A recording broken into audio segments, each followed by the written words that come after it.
En el invierno de 332 a.C., la ciudad de Tiro desafió a Alejandro Magno. Tenían la defensa perfecta, una isla fortaleza rodeada por el mar y protegida por la flota más temida del mundo.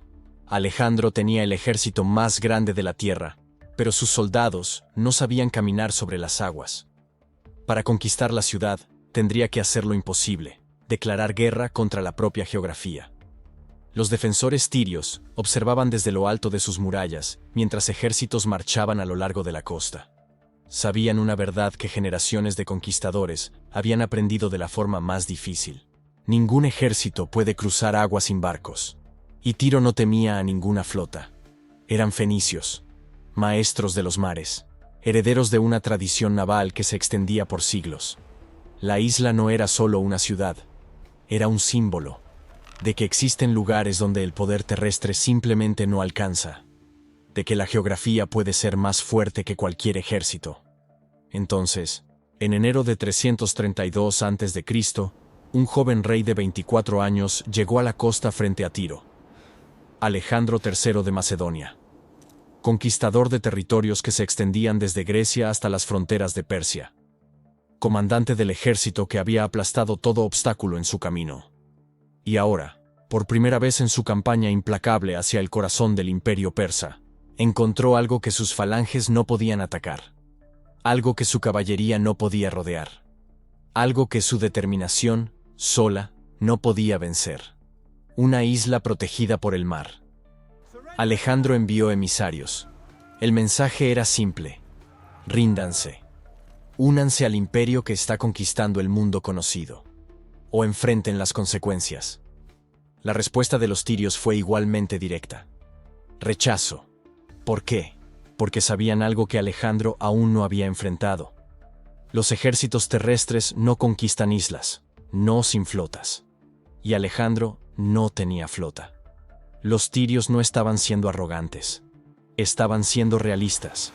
El mar entre la costa y su ciudad no era solo agua, era una barrera infranqueable.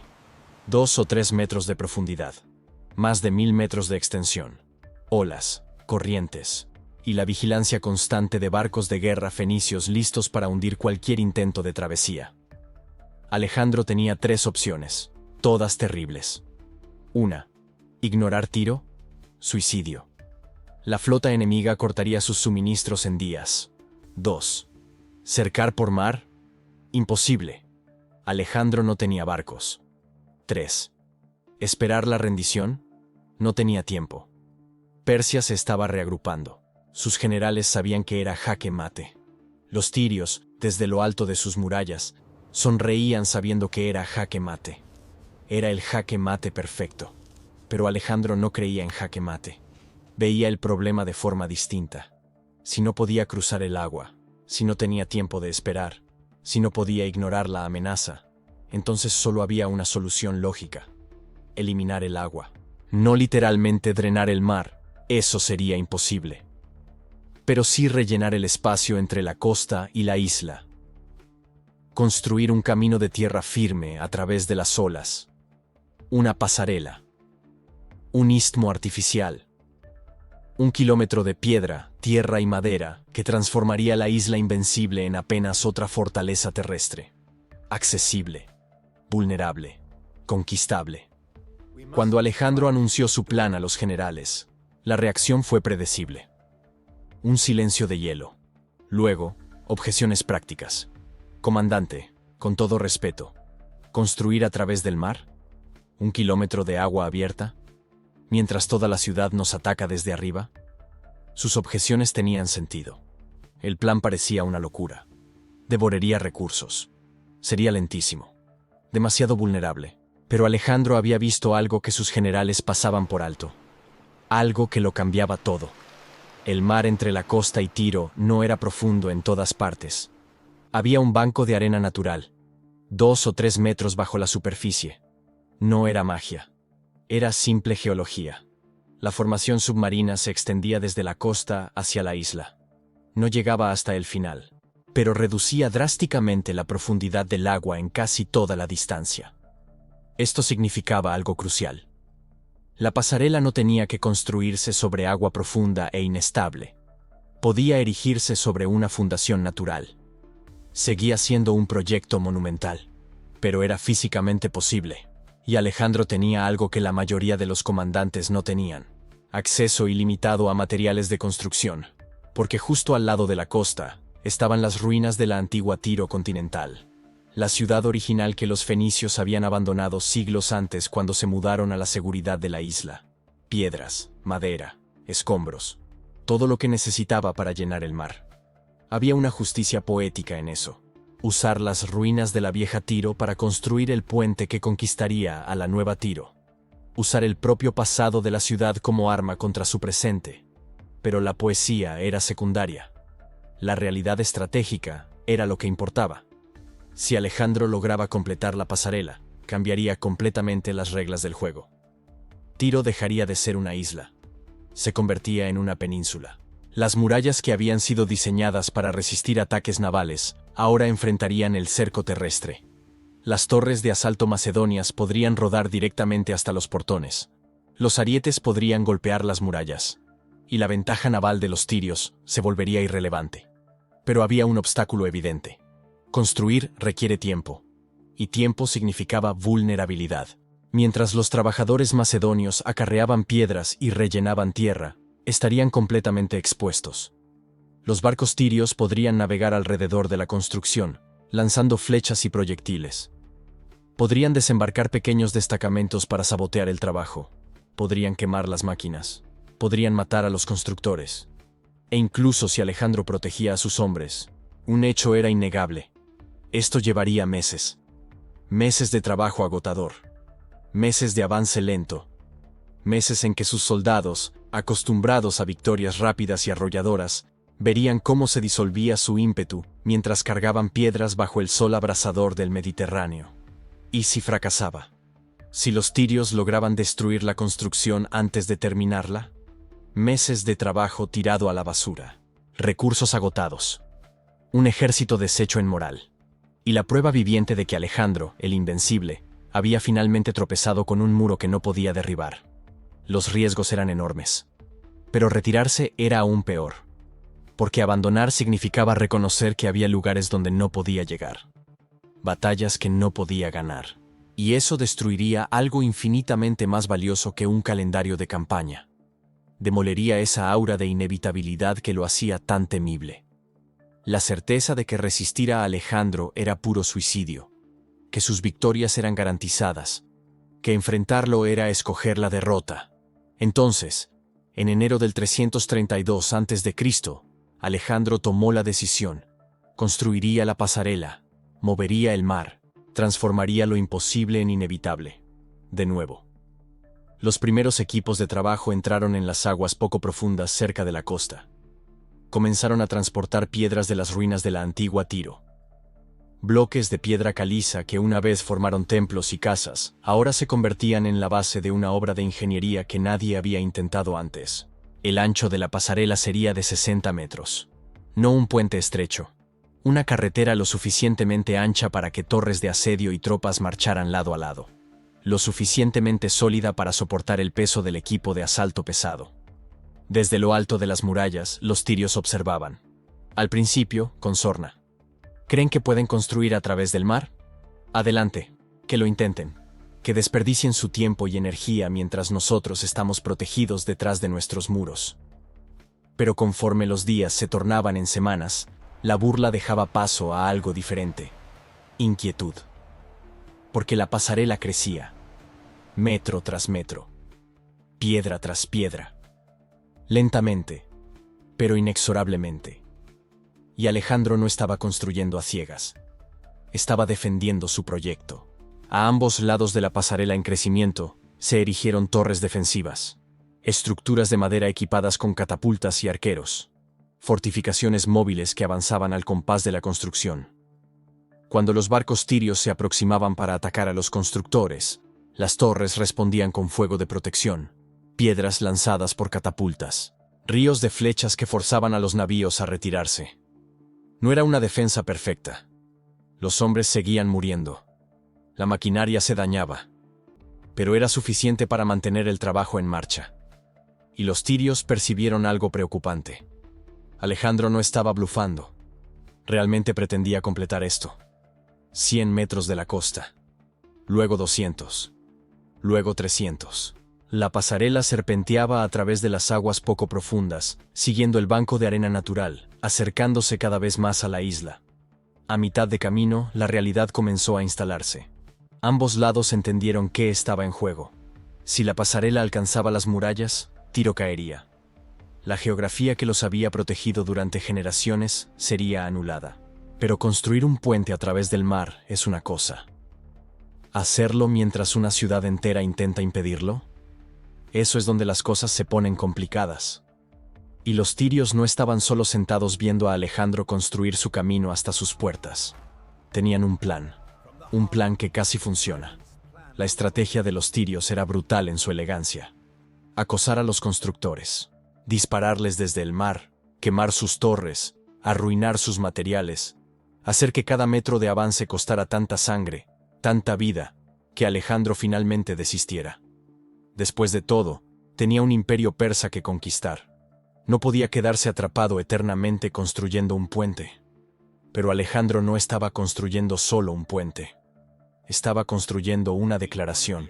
Las primeras semanas fueron las más duras. Los trabajadores vadeaban en las aguas poco profundas cerca de la costa, acarreando enormes bloques de piedra de las ruinas de la vieja Tiro continental.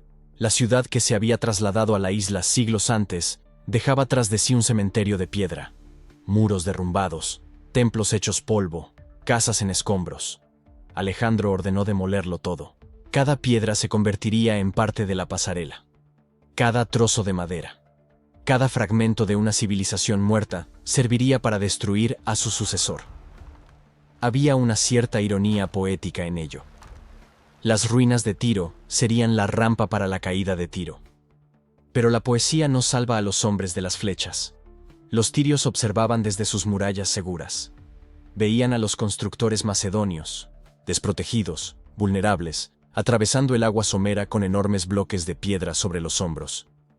Presa fácil. Así que enviaron barcos. Pequeños. Ágiles. Llevados por arqueros y honderos. Los navíos se aproximaban. Disparaban una tormenta de proyectiles. Luego se alejaban antes de sufrir represalias. Las flechas llovían sobre los trabajadores. Las piedras de honda destrozaban cabezas. Los hombres caían al agua, hundiéndose bajo el peso de la piedra que cargaban. El avance se redujo a un goteo, y ahí fue donde Alejandro demostró que no era solo un general brillante. Era un ingeniero de verdad.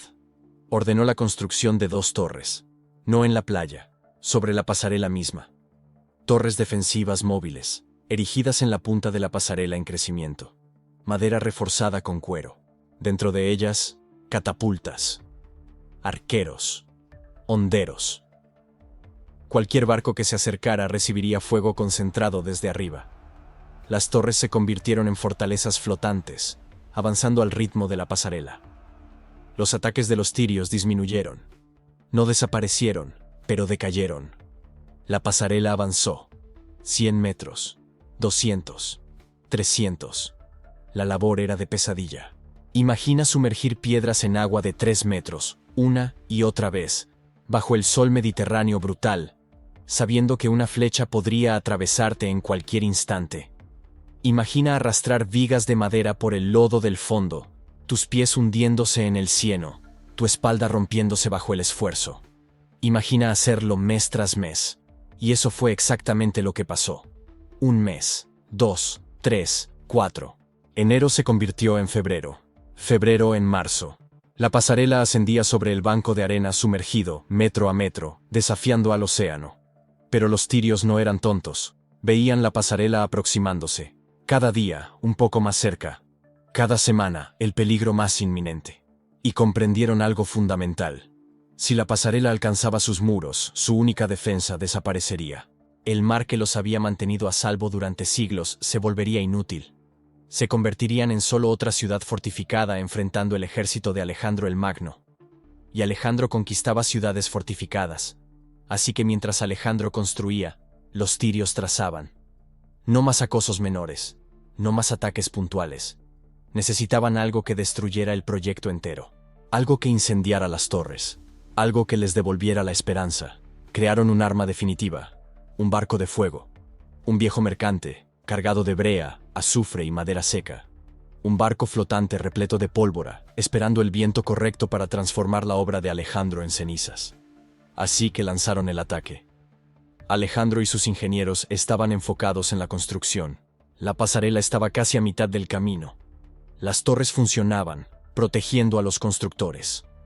El avance era constante ahora, medible, real. Por primera vez, parecía inevitable que la pasarela alcanzara los muros de Tiro. Y entonces, los centinelas gritaron. Un barco, viniendo de la isla, pero no un navío de guerra. Algo mayor, moviéndose de forma extraña, y entonces lo vieron. Llamas, brotando de la cubierta. Humo negro y espeso elevándose en el cielo. El barco de fuego estaba inflamado completamente, y se dirigía directamente hacia ellos. Los hombres en las torres comprendieron al instante. No había tiempo de escapar. No había a dónde correr. La pasarela detrás estaba llena de constructores. El agua alrededor era demasiado profunda para vadear, y el barco ardiente se aproximaba cada vez más. Las flechas y piedras eran inútiles contra el infierno que avanzaba. El impacto sacudió la estructura entera. La brea y el azufre estallaron, cubriendo las torres de asalto con fuego abrasador. Meses de ingenio, transpiración y sangre se convirtieron en cenizas en cuestión de minutos. Alejandro miraba desde la playa. Su puente se desmoronaba. Los tirios en los muros estaban rugiendo. Gritaban. Celebraban. Habían probado algo crucial. La pasarela podía ser destruida. Alejandro podía ser detenido. Fue el momento en que Alejandro estuvo más cerca de abandonar todo el sitio. Pero el abandono no era parte de Alejandro. Mientras las llamas aún ardían, mientras sus hombres sacaban sobrevivientes chamuscados del agua, Alejandro calculaba. El ataque del barco incendiario funcionó porque la pasarela era la única línea de ataque. Concentró toda la defensa de Tiro en un solo punto. Solo tenían que defender ese acceso único. Cada metro que Alejandro ganaba, era un metro donde los tirios concentraban sus fuerzas. Pero ¿y si la pasarela no fuera la única amenaza? Fue en ese momento cuando Alejandro dejó de pensar como general para pensar como emperador. Si no podía conquistar el mar con tierra, lo haría con barcos. Mientras el humo aún se levantaba, despachó mensajeros a todas las ciudades que había conquistado. Sidón, Biblos, Chipre. Su orden fue simple. Traedme vuestros barcos, todos. La pasarela había sido genial, pero tenía una debilidad. Era un único punto de ataque, único, predecible. Los tirios sabían exactamente por dónde vendría Alejandro. ¿Pero qué si atacaba desde todas partes a la vez? ¿Y si la pasarela fuera solo una cortina de humo? ¿Un martillo contra el yunque? Y el yunque sería una escuadra. Navíos suficientes para rodear la isla entera, para atacar los muros desde el mar mientras la pasarela presionaba desde tierra. Los tirios habían apostado toda su defensa al supuesto de que Alejandro lucharía por tierra. Quemaron sus torres creyendo haber ganado. Pero solo consiguieron obligar a Alejandro a repensar la estrategia. La pasarela se reconstruiría. Las torres volverían a levantarse. Pero esta vez, cuando Alejandro alcanzara los muros, no vendría solo. Traería 220 barcos. Pero reunir una flota no es cosa de una noche. Y Alejandro sabía que no podía materializar barcos de la nada.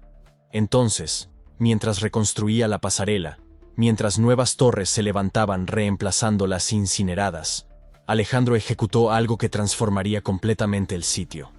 Despachó mensajeros a todas las ciudades costeras que había conquistado en los meses previos. Sidón, Arado, Biblos, Rodas, Chipre, ciudades que ahora le juraban lealtad, no a Persia, ciudades que tenían flotas. Y Alejandro no rogó, exigió: enviadme vuestros navíos, cada uno.